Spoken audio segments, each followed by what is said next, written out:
বাংলার অক্ষয়ধাম স্বামীনারায়ণ মন্দিরের নাম অনেক শুনেছি, বার কয়েক এর পাশ দিয়েও চলে গিয়েছি। তখন এর অসামান্য স্থাপত্য কীর্তি মনকে ছুঁয়ে গেলেও সময়াভাবে দেখা হয়ে ওঠেনি। আজ সেই মন্দির দেখতে আসা। এখানে একটা কথা বলে রাখি যে বিকেলে 4টে থেকে 8টা পর্যন্ত মন্দিরের গেট খোলা থাকে, আর সকালে 7:30 থেকে 12টা। আমরা এসেছি বিকেলে। এখানে পার্কিংয়ের বিরাট জায়গা। বাইকের জন্য 20 টাকা লাগে পার্কিংয়ের, আর গাড়ির জন্য লাগে 50 টাকা।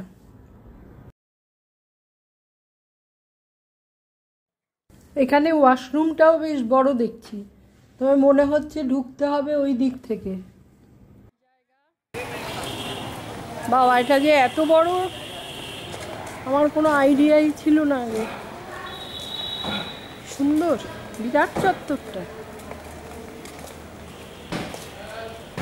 বেশ বড় জায়গা জুড়ে।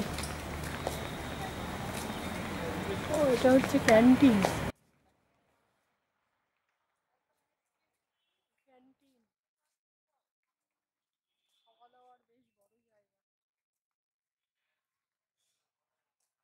ও, এখান থেকেই ওয়াশরুমে ঢুকতে হয়।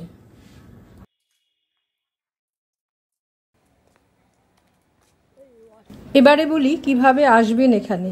কলকাতা থেকে সড়কপথে মন্দিরের দূরত্ব 23 কিলোমিটার। ধর্মতলা বাসস্ট্যান্ড থেকে আমতলা, নামখানা, ডায়মন্ড হারবারগামী যে কোনো বাসে চেপে ঘন্টা দেড়েকের মধ্যে পৌঁছে যাওয়া যায়।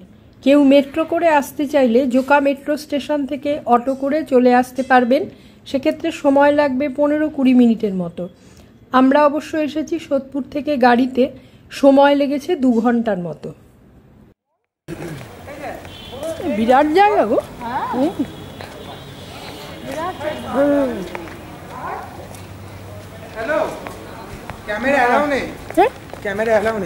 শুনলেন তো, ক্যামেরা অ্যালাউ নেই। বাবা, কত বড় ক্যান্টিনটা। ভিডিও ক্যামেরা অ্যালাউ নেই, তাই মোবাইলেই ছবি তুলছি। অনেক সকাল সকাল বেরিয়েছি, একটু খেয়ে নিয়ে তারপরে মন্দিরটা ঘুরে দেখব। এটা মেনু কার্ড। ও, জিনিসপত্রের দাম খুব একটা বেশি কিছু না। আমরা মেনুতে নিলাম দই বড়া আর ধোসা।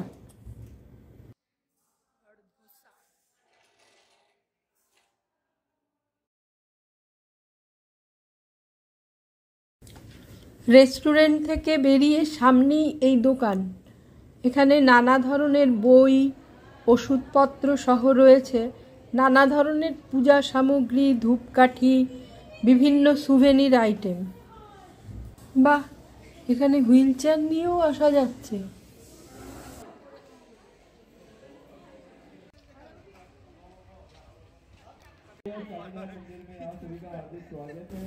বাহ, কি সুন্দর লাগছে। অনেকটা যেন ওই খাজুরাহো বা রাজস্থানের মন্দিরগুলোর টাইপের।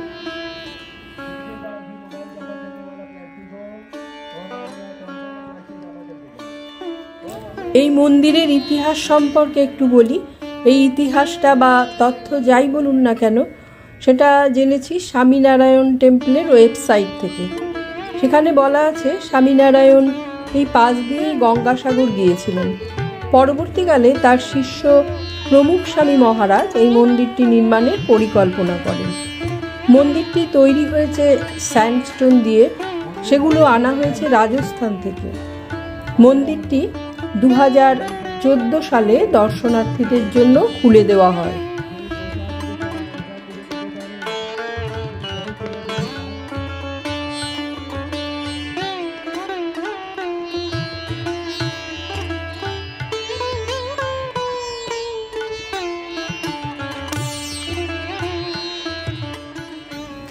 একটু আগে আমি আর বৌদি মন্দিরের ভেতরটা ঘুরে এলাম। সিঁড়ি দিয়ে উপরে উঠে মার্বেলের তৈরি সাদা বিরাট চত্বর।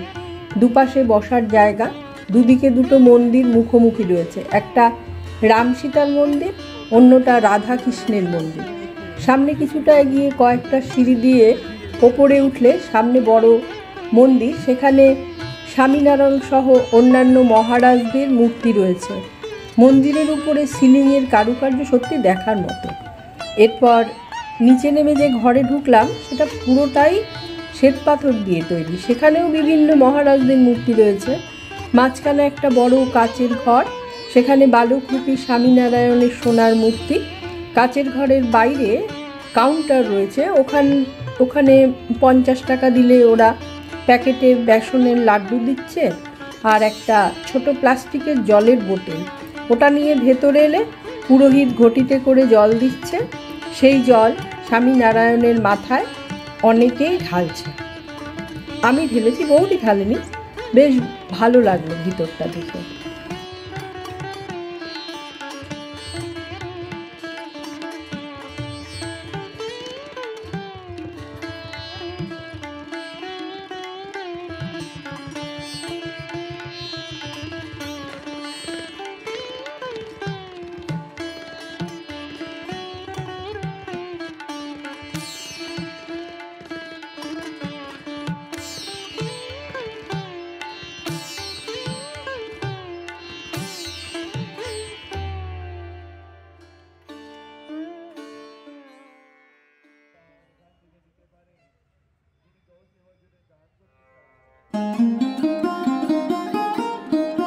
কি সুন্দর আলোর মালায় সেজে উঠেছে সমস্ত মন্দির চত্বর। একটু পরেই শুরু হবে আরতি। আমরা আরতি দেখে তারপর ফিরব। এখানে 4 বার আরতি হয়। সকাল 7:30টায় হয় শৃঙ্গার আরতি, 11:15 হয় রাজভোগ আরতি, আর আমরা দেখব 6:45 সন্ধ্যা আরতি, আর রাত 8টায় হবে শয়ন আরতি। আরতির দৃশ্য তো আপনাদের দেখাতে পারবো না, কিন্তু বলবো যদি আপনারা এখনো এই মন্দির দেখে না থাকেন তাহলে একবার অবশ্যই এসে দেখে যাবেন, খুব ভালো লাগবে।